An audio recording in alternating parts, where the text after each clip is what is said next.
Chapter 5. The Maw of the Serpent.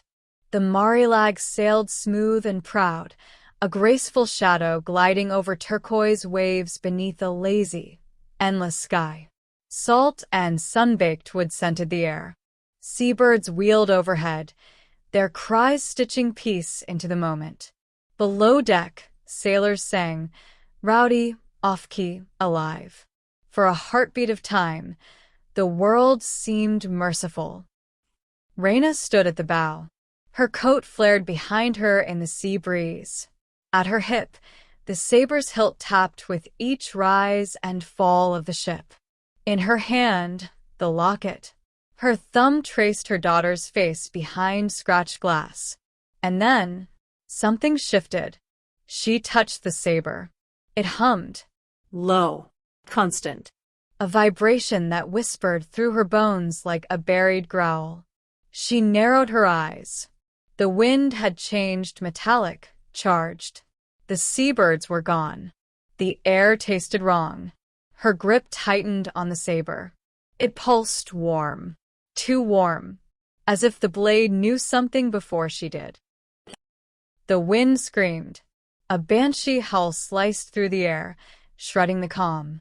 Clouds gathered fast, black, bruise-green, boiling over the horizon. The sea turned unnatural, shimmering, sickly, alive. Compass needles spun wildly. The Marilag bucked beneath them, groaning like a creature in pain. Reef the sails. Brace the rudder. Capitana Riva's voice cracked like a whip.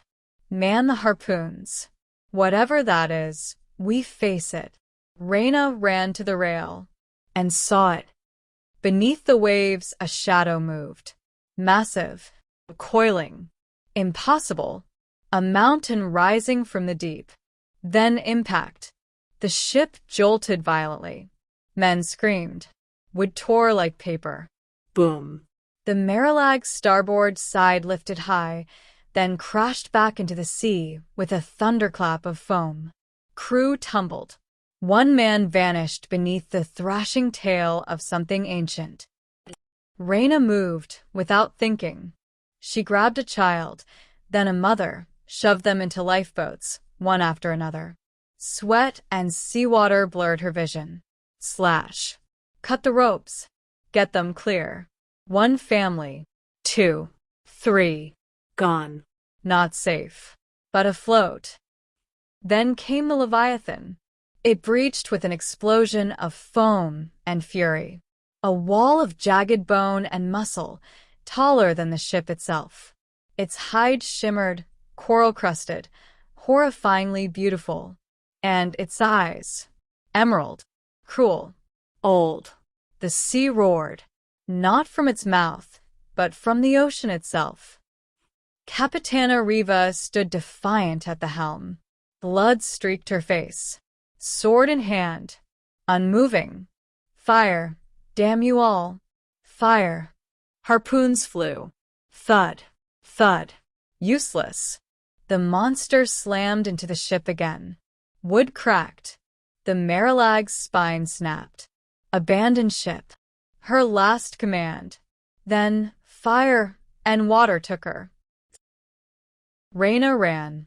The Saber screamed in her hand now. No longer a hum, but a shriek. The beast turned. Its head rose, maw wide, teeth like ancient stones.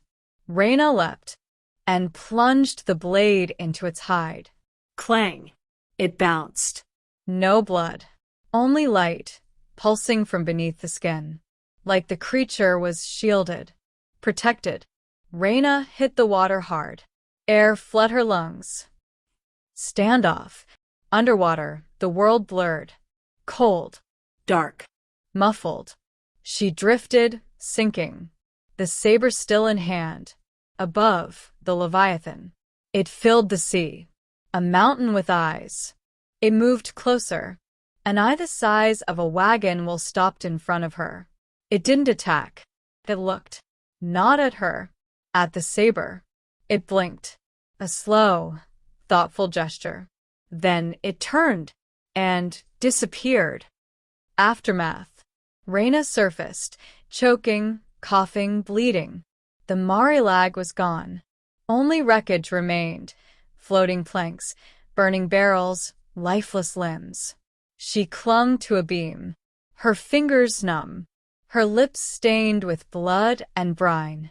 The saber still hummed softly at her hip. Alive. Unbroken. She looked ahead. Land. A jagged silhouette in the distance, an island. And then, darkness. Beneath the waves, the Leviathan circled in the deep. Alone. It shifted the current around it, not by tide, but by will. It moved the sea, and carried Reyna, gently, purposefully, toward the island's shadowed shore. Not as wreckage, not as prey, not as a survivor, as a message.